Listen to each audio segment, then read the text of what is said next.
Hola amigos, bienvenidos al podcast Encontrando a Jesús. Este es el capítulo número 123. Gracias por estar con nosotros dentro de los capítulos anteriores y este nuevo capítulo. Vamos a comenzar la lectura. El día de hoy tenemos que leer el segundo libro de Crónicas, pero a partir del capítulo 10, 11 y 12.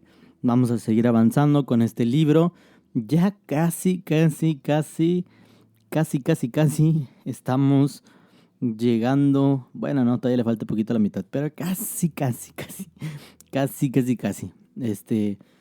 Pero es un libro que está siendo de mucha bendición para mí. Espero que también esté siendo de bendición para ti. Ayúdanos a compartirlo para que llegue a más personas y que también sea de bendición para otros. También te invito a que nos sigas en Spotify, en Apple Music, en Amazon Music y en YouTube para que puedas seguir escuchando los demás podcasts y las demás cosas que estamos haciendo.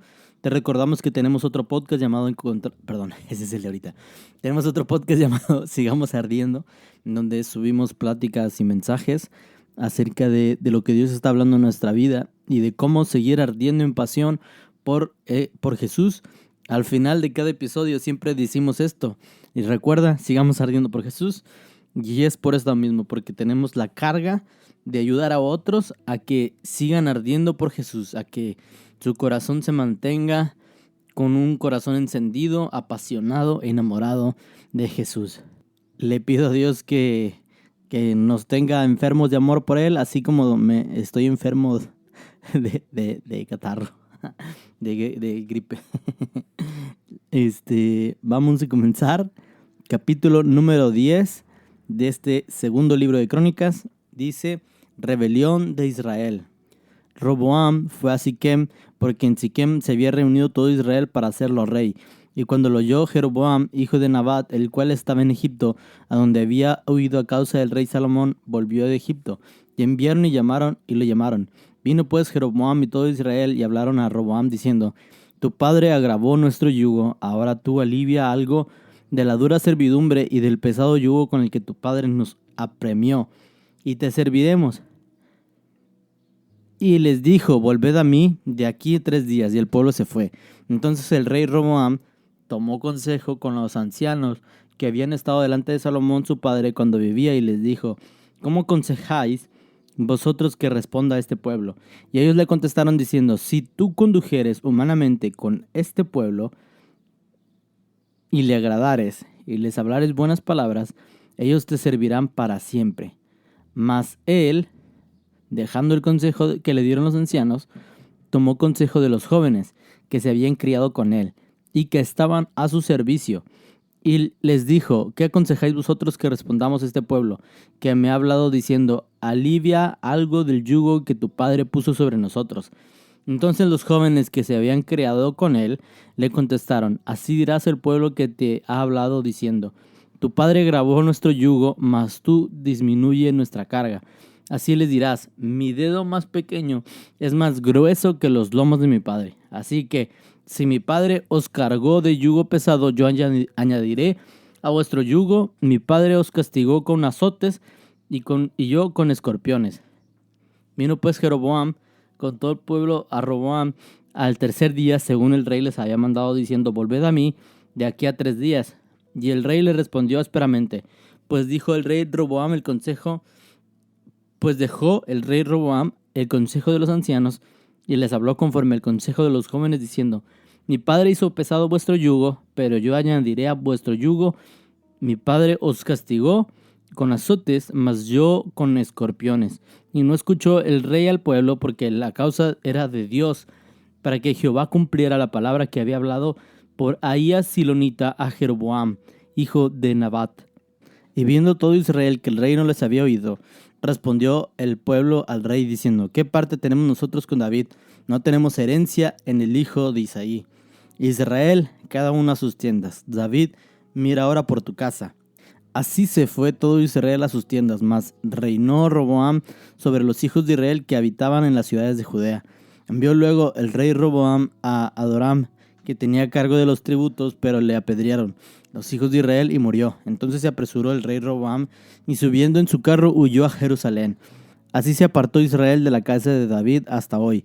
Capítulo 11. Cuando vino Roboam a Jerusalén, reunió en la casa de Judá y de Benjamín a 180,000 hombres escogidos de guerra para pelear contra Israel y hacer volver el reino a Roboam. Mas vino la palabra de Jehová a Semaías, varón de Dios, diciendo: habla a Roboam, hijo de Salomón, rey de Judá, y a todos los israelitas en Judá y en Benjamín, diciéndoles: así ha dicho Jehová, no subas ni pelees contra vuestros hermanos, vuélvase cada uno a su casa, porque yo he hecho esto. Y ellos oyeron la palabra de Jehová y se volvieron y no fueron contra Jeroboam. Prosperidad de Roboam. Y habitó Roboam en Jerusalén y edificó ciudades para fortificar Judá. Edificó Belén, Etam, Tecoa, Betzur, Soco, Adulum, Gad, Maresa, Sif, Adoriam, Laquis, Aseca, Sora, Ajalón y Hebrón, que eran ciudades fortificadas de Judá y Benjamín. Y reforzó también las fortalezas y puso en ellas capitanes, provisiones, vino y aceite. En todas las ciudades puso escudos y lanzas, los fortificó pues en gran manera. Y Judá y Benjamín les estaban sujetos. Y los sacerdotes y los levitas que estaban en todo Israel se juntaron a él desde todos los lugares donde vivían. Porque los levitas dejaban sus ejidos y sus posiciones y venían a Judá y a Jerusalén, pues Jeroboam y sus hijos les excluyeron del ministerio de Jehová. Y él designó sus propios sacerdotes para los lugares altos y para los demonios y para los becerros que él había hecho. Tras aquellos acudieron también de todas las tribus de Israel los que habían puesto en su corazón buscar a Jehová, Dios de Israel, y vinieron a Jerusalén para ofrecer sacrificios a Jehová, el Dios de sus padres. Así fortaleció el reino de Judá y confirmaron a Roboam, hijo de Salomón, por 3 años, porque 3 años anduvieron en el camino de David y de Salomón. Y tomó Roboam por mujer a Malat, hija de Jerimot, hijo de David, y de Abial, hija de Eliab, hija de Isaí, la cual dio a luz estos hijos: Jeús, Semarías, Saam. Después de ella tomó a Maaca, hija de Absalón, la cual le dio a luz a Abías, Atai, Sisa y Selomit. Pero Roboam amó a Maaca, hija de Absalón, sobre todas sus mujeres y concubinas, porque tomó 18 mujeres y 70 concubinas, y engendró 28 hijos y 60 hijas. Y puso Roboam a Abías, hijo de Maaca, por jefe y príncipe de sus hermanos, porque quería hacerle rey.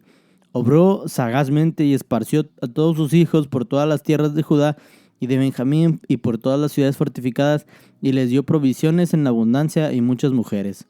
Capítulo 12. Sisac invade Judá. Cuando Roboam había consolidado el reino, dejó la ley de Jehová y todo Israel con él. Y por cuanto se habían rebelado contra Jehová, en el 5º año del rey Roboam, subió Sisac, rey de Egipto, contra Jerusalén, con 1,200 carros, con 60,000 hombres de caballo, mas el pueblo que venía con él de Egipto, esto es, de libios, siqueneos y etíopes, no tenían número. Y tomó las ciudades fortificadas de Judá y llegó hasta Jerusalén. Entonces vino el profeta Semaías a Roboam y a los príncipes de Judá que estaban reunidos en Jerusalén por causa de Sisac, y les dijo: así ha dicho Jehová, vosotros me habéis dejado, y yo también os he dejado en manos de Sisac. Y los príncipes de Israel y el rey se humillaron y dijeron: justo es Jehová. Y cuando Jehová vio que se había humillado, vino la palabra de Jehová a Semaías diciendo: se han humillado, no los destituiré, antes los salvaré en breve, y no se derramará mi ira contra Jerusalén por mano de Sisac. Pero serán sus siervos, para que sepan lo que es servirme a mí, y que es servir a los reinos de las naciones.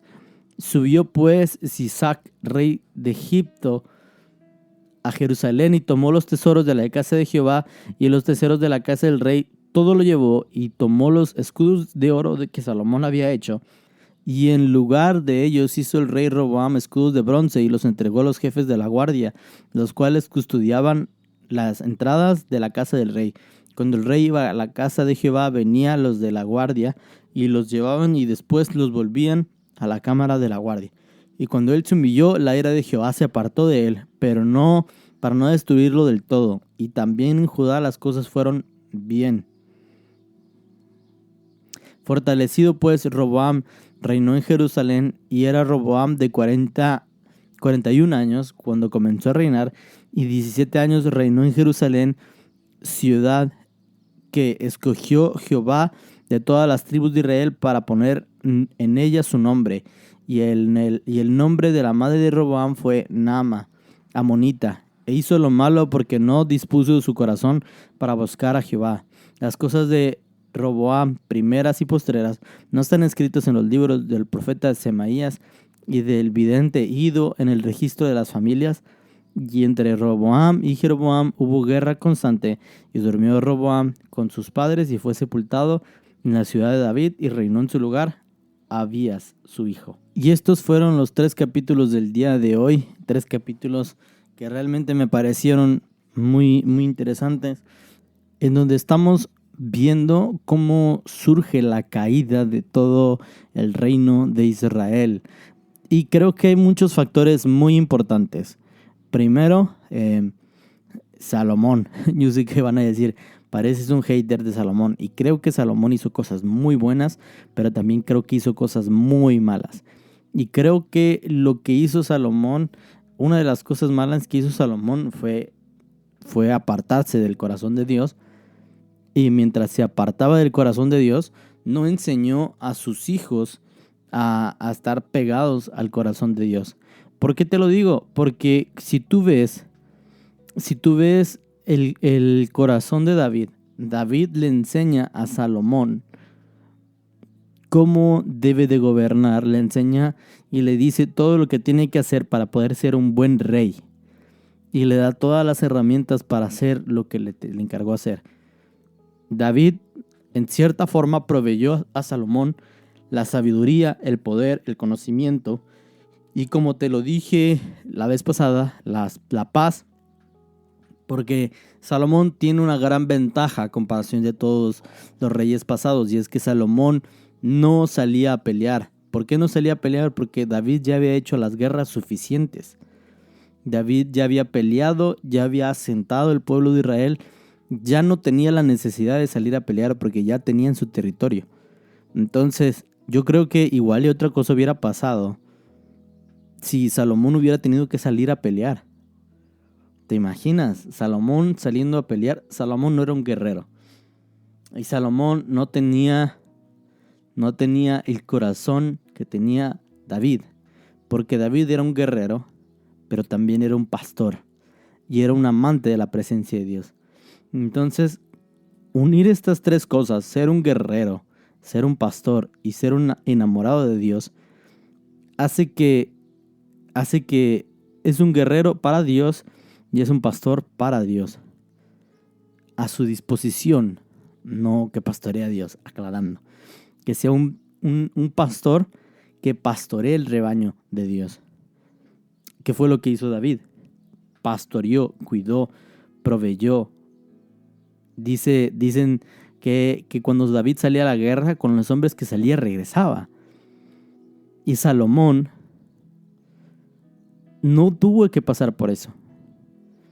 Salomón nació en cuna de oro. Y lo único que tuvo que hacer es hacer las cosas que Dios y su padre le habían pedido. Entonces, Salomón lo que hace es olvida a sus hijos. Roboam se vuelve rey. Y es muy interesante porque si vemos la conversación que tuvo David a Salomón, en sus últimos días vemos que David le aconsejaba, no, busca el Señor, que no sea parte de ti esta ley, anímate, échale ganas, tú puedes, busca al Señor. Sin embargo, no vemos que eso haya pasado en el caso de Salomón a Roboam. Y ni siquiera le invita a buscar al Señor. O sea, yo creo que yo siendo Salomón, yo le diría a mis hijos, ¿sabes qué? Hace un tiempo atrás, yo tuve un momento donde estaba con Dios y me humillé ante Él y le pedí sabiduría para gobernar el pueblo. Te aconsejo, hijo mío, que ahora que vas a gobernar el pueblo, te aconsejo que tú también lo hagas. estaba a ir muy bien. Yo, siendo Salomón, hubiera hecho eso. Sin embargo, no pasó. ¿Y qué pasa? Que Roboam consulta, primero consulta a seres humanos y no a Dios. Consulta a seres humanos. Cuando viene Jeroboam con todo el pueblo de Israel y le dice, oye, tu padre puso un yugo muy pesado sobre nosotros, muy pesado, que nos oprimió, que nos aprimió. Así que, ¿por qué no bajas un poco ese yugo y nosotros te serviremos? A mí me da a entender una cosa, que Salomón fue como una especie de tirano, fue una especie de faraón para el pueblo de Israel. ¿Y te imaginas esto? ¿Te acuerdas cuando hablamos en segunda de Samuel, en primera de Samuel? En primera de Samuel, que le pide el pueblo de Israel rey a Dios, y Dios le dice, no, Samuel, no te preocupes, me están desechando a mí, pero esto es lo que va a pasar cuando ellos pidan rey. Su rey los va a oprimir. Y aquí es lo que estamos viendo. Salomón se volvió un opresor. Salomón, aquel hombre, rey, estaba siendo una figura de faraón. Y lo más lamentable es que era del mismo pueblo. ¿Qué te quiero decir? Que no se necesitaba ningún extranjero para que tuviese en cautividad y bajo presión al pueblo de Israel. ¿Me doy a entender? O sea, no necesitaban que viniera alguien de fuera para oprimirlos. Ellos mismos se podían oprimir entre ellos. Y Salomón los oprimió. Pero Roboam tenía la oportunidad de ser más inteligente. Pero no lo fue desde el principio, porque no fue a consultar a Dios. Pero lo entiendo porque su padre no le aconsejó ni le dio esa idea de que siempre fuera a consultar a Dios. Y aquí voy a mencionar a David otra vez, porque en múltiples ocasiones te mencioné que David consultaba a Dios para todo. ¿Te acuerdas? En múltiples veces vemos a David consultando a Dios para cualquier cosa. Que si iba para allá, que si subía, que si peleaba, que si hacía esto, que si traía el arca, que si hacía el otro, que esto y que el otro. David consultaba a Dios hasta para ir al baño, yo creo. Pero Salomón no le enseñó esa bonita costumbre de consultar a Dios. Y es muy interesante. ¿Por qué? Porque parece ser que lo que sí hacía, o lo que sí le enseñó, o lo que sí aprendió de su papá, fue a consultar a las personas que su papá tenía por gente sabia. Y no está mal. No está mal, porque realmente el consejo que le dieron los ancianos que habían estado delante de Salomón eran buenos. Y sabes, esos ancianos, yo creo dos cosas. Tenían sabiduría propia, pero de tanto contemplar a Salomón y de tanto escuchar, sabían el consejo sabio que podía haber dado su padre en ese momento. ¿Me entiendes? Te quiero dar un ejemplo bien básico. Justo hace unos días vi un video de un niño, le llama a un señor y le dice, oye, ¿me puedes ayudar a cambiar la llanta de mi bici? Y el señor le dice, ¿cómo tienes mi número? ¿Cómo sabes quién soy? Y él le dice, es que encontré una foto tuya y de mi papá. Mi papá murió.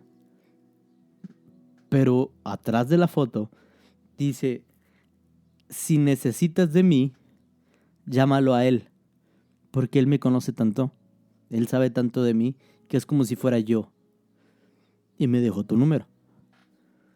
¿Qué te quiero decir? Que el papá le estaba diciendo, ese hombre se parece tanto a mí porque ha estado tanto tiempo conmigo que es la persona idónea para ayudarte. Y aquí estos consejeros, de tanto estar con Salomón, seguramente eran las personas idóneas para ayudarle. Entonces, despreció el consejo de Dios, despreció el consejo de los sabios y se fue por el consejo de gente de su edad, jóvenes. Y realmente esto me molesta un poco porque nos deja mal parados a los jóvenes. Porque hace ver que los jóvenes somos unos tontos, que no tenemos ningún consejo bueno que dar. Pero Dios nos ha dado sabiduría, ¿sabes? Dios puede darnos sabiduría. Sin embargo, Él decide buscar este tipo de consejos y les da malos consejos. Pero todo esto era parte del plan de Dios. Porque Dios ya lo había dictaminado desde el principio. Porque era parte del castigo que iba a recibir Salomón. Que Dios fue benevolente y dijo, no te lo voy a dejar a ti, se lo voy a dejar a tu hijo. Él va a pagar el castigo tuyo. También qué terrible es tener un padre que te vende de esa forma. Porque creo que si uno espera, lo que esperaría de su padre es que proteja. Que diga, ¿sabes qué? Así como, y aquí vamos otra vez, David con el pueblo, cuando David peca, David le dice a Dios, ninguno de los 3 castigos que tienes, algunos son ataques directos al pueblo. Dámelo a mí nada más, porque yo soy el que merece. Este pueblo no se merece tu castigo. Yo fui el que pecó contra ti. O sea, un padre prefiere recibir el castigo a él mismo antes que dárselo a sus hijos. Pero el castigo lo estaba recibiendo Roboam. Entonces surge este conflicto Roboam-Jeroboam. Y era parte del plan de Dios. Era parte de la profecía que Dios había hablado a través del profeta Ahías a Jeroboam. ¿Y qué pasó? Causó división. Hubo división. Y es muy interesante porque dentro de esta división surgen cosas más importantes, donde vamos viendo la decadencia poco a poco. Y una de la decadencia es que dentro de todas las tribus, todos los pueblos, había levitas. Pero ahora con esta división, Jeroboam había dicho una cosa, no sé si te acuerdas, lo vimos en Reyes. Jeroboam dijo, ¿sabes qué? No quiero que mi pueblo, para la temporada de ofrecer sacrificios, vaya a Jerusalén, porque allá está Roboam. Mejor yo les voy a hacer estatuas, les voy a hacer lugares altos, para que ellos vengan y adoren aquí y no se tengan que ir. Y él puso estatuas, puso lugares altos y puso sus propios sacerdotes. Eso significa que a los levitas y sacerdotes que habían en cada pueblo, que eran puestos por Dios, Jeroboam los había quitado. Ahora, ahí algún vivo dirá, uy, ¿ves cómo el plan de Dios se le tuerce cada rato? No. Porque dices, el plan de Dios era quitar a Roboam para poner a Jeroboam y que hubiera división. No, Dios lo profetizó porque sabía que iba a pasar esto. Porque Él dijo, ahora este es el castigo que vas a tener. Pero no significa que es lo que está en mi corazón. No significa que es lo que yo quiero para mi pueblo. Y Dios mucho menos quería que pasara esto. Pero era necesario que pasara porque era parte de la caída que iba a tener el pueblo. Dios podía hacer algo, sí, pero respetó, como siempre lo ha hecho, respetó nuestro albedrío y dejó que ellos mismos comenzaran a caer por sí solos. Y es interesantísimo porque vemos entonces estos grandes errores que el pueblo está cometiendo, vemos estos grandes problemas que el pueblo está cometiendo, donde Jeroboam levanta lugares altos, levanta estatuas, y esto marca mucho el porvenir de Israel. Si te acuerdas, cuando lo leíamos en Segunda de Reyes, muchos reyes nos van a decir como hizo lo mismo que su padre Jeroboam, que hizo lo horrible y abominable para Dios. O sea, esto que está haciendo Jeroboam, de poner altares, poner estatuas y poner propios sacerdotes, era abominable para Dios. Y esto era desagradable para Dios. Y Jeroboam hizo todo esto y marcó una tendencia en los postreros reyes. Todos los reyes hicieron algo similar. Todos cometieron errores bastante similares y se marcó la tendencia. Entonces aquí en el capítulo 11 nos dice: porque los levitas dejaban ejidos y sus posiciones y venían a Judá y a Jerusalén, porque Jeroboam y sus hijos los excluyeron del ministerio de Jehová. Y él designó sus propios sacerdotes para los lugares altos, para los demonios y para los becerros que él había hecho. Entonces Jeroboam levantó demonios, levantó los becerros, levantó lugares altos y levantó sus propios sacerdotes.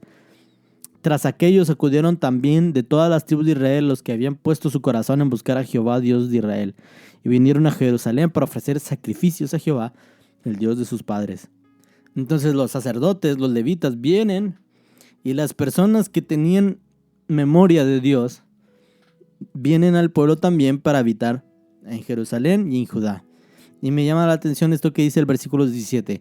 Así fortalecieron el reino de Judá y confirmaron a Roboam, hijo de Salomón, por 3 años, porque 3 años anduvieron en el camino de David y de Salomón. Y esto es interesantísimo, porque solo le duró 3 años después del error que cometió Jeroboam. Solo 3 años estuvo Jeroboam haciendo lo correcto ante los ojos de Dios, o siguiendo el camino de sus padres. Tal vez no lo correcto ante los ojos de Dios, pero siguiendo el camino de sus padres. Capítulo 14, mira. Cuando Roboam había consolidado el reino, dejó la ley de Jehová y todo Israel con él. Entonces, 3 años después, cuando él ya confirmó su reino, cuando todo ya estuvo bien, Roboam, dejó la ley del Señor. Dejó la ley del Señor. ¿Y qué pasó? Dice: y por cuanto se habían rebelado contra Jehová, en el 5.º año del rey Roboam subió Sisac, rey de Egipto, contra Jerusalén. Entonces, ellos dejan al Señor. 3 años todo bien, dejan al Señor. Al 5.º año les llega la prueba. Sisac, rey de Egipto, con 1.200 personas a carro, 70,000 hombres a caballo, y venían pueblos, los etíopes, los siquenios, los libios, mucha gente, y no se podían contar, y tomaron las ciudades fortificadas. Y vino la palabra del Señor para ellos y les dijo, es interesante porque dice que estaban reunidos y les dice: así ha dicho Jehová, vosotros me habéis dejado, yo también os he dejado a manos de Sisac. O sea, Dios les había dicho: se acabó, ustedes me dejaron a mí, yo los dejo. ¿Y qué pasó? Que se humillaron ante Dios. Se humillaron ante Dios y Dios tuvo compasión. Dice: y cuando Jehová vio que se habían humillado, vino palabra de Jehová a Semaías diciendo: se han humillado, no los destruiré, antes los salvaré en breve, y no se derramará mi ira contra Jerusalén por mano de Sisac. La humillación tiene un efecto ante Dios. Pero hay que entender 2 cosas. La humillación tiene 2 formas. Y justo ayer lo leía en 2 de Corintios, creo que 7. 2 de Corintios 7, según yo, nos habla del tipo de arrepentimiento, que hay 2 tipos de arrepentimiento. Un tipo de arrepentimiento es el que proviene de Dios y otro es el que proviene del mundo. Y es interesante porque el arrepentimiento que proviene de Dios causa cambios. Causa que esa persona que está arrepentida busque redimirse, que tenga un celo por la presencia de Dios, que tenga un deseo por hacer lo correcto. Dice versículo 10 del segundo capítulo del segundo libro de Corintios 7, versículo 10, porque la tristeza que es según Dios produce arrepentimiento para salvación, de que no hay que arrepentirse por la tristeza del mundo, porque la tristeza del mundo produce muerte. Porque aquí esto mismo, de que hayáis sido contristados según Dios, ¿qué solicitud produjo en vosotros? ¿Qué defensa, qué indignación, qué temor, qué ardiente afecto, qué celo y qué vinidación? En todos habéis mostrado limpios en el asunto. Así que, aunque os escribí, no fue por causa del que cometió el agravio, ni por causa del que padeció, sino porque se hiciese manifiesta nuestra solicitud que tenemos para vosotros delante de Dios. Aquí leí un poquito más, pero me llama mucho la atención que nos habla de dos tipos de arrepentimiento, de dos tipos de tristeza. La que viene de Dios, que produce salvación, y la que viene del mundo, que produce simplemente tristeza, que es simplemente tristeza, pero produce muerte. Y acá vemos a Roboam y a todos los príncipes de Israel humillándose ante Dios, buscando que Dios tuviera clemencia de ellos. Y Dios la tiene, Dios tiene misericordia de ellos. Y dice, no los voy a destruir, serán sus siervos, para que sepan. Esto es interesantísimo, porque Dios no los salva. Hay algo que leí, que escuché, mejor dicho, muy interesante, que creo que es una frase de C.S. Lewis. Y la voy a decir un poco mal porque no lo noté, pero voy a buscarla otra vez para volvértela a mencionar después. Que dice que el castigo de Dios o la mano dura de Dios es más benevolente que la propia bondad del hombre. O sea, que el castigo de Dios para nosotros tiene más misericordia y más salvación. Es más benevolente que lo mejor que yo pueda dar y hacer para otra persona o para mí. Entonces el castigo que Dios les estaba dando, las consecuencias que Dios les iba a dar, podían sonar duras, pero era para demostrar que aún así eso es mejor que lo que ellos podían hacer. Porque Dios dijo, lo salvaré en breve, no derramaré mi ira contra Jerusalén por mano de este hombre. Pero es interesante lo que nos dice el versículo 8. Pero serán sus siervos, para que sepan lo que es servirme a mí, y qué es servir a los reinos de las naciones. En otras palabras, Dios está diciendo, te voy a dejar que seas oprimido una vez más. Te voy a dejar que seas esclavo una vez más, para que sepas la diferencia entre ser esclavo mío, servidor mío, y esclavo de otras naciones, servidor de otras naciones. Y hay una gran diferencia. Hay una gran diferencia entre ser servidor de Dios y ser servidor de otras naciones. Y es hermoso lo que estamos viendo, es profundo. Realmente Dios está diciéndoles algo fuertísimo. Voy a dejar que pases por esto para que sepas que servirme a mí es mejor que servir a ellos, que ser esclavo de ellos. Y me lleva mucho a pensar en Levítico 26, que es bendiciones acerca de la obediencia. Todas las bendiciones que Dios les había dado. Servir a Dios traía bendiciones. No sé, pero estoy seguro que no. Estoy seguro que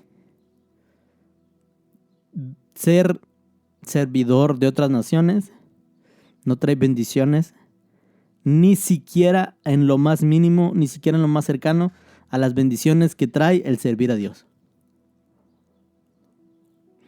Y para eso te dejo de tarea que leas Levítico 26. Lee Levítico 26 y verás las bendiciones que hay en servir a Dios y los castigos que hay también en no servir a Dios. Las consecuencias de la desobediencia a Dios. Entonces, Dios les dijo, los dejaré para que veas. Pero todo esto proviene del error de un hombre.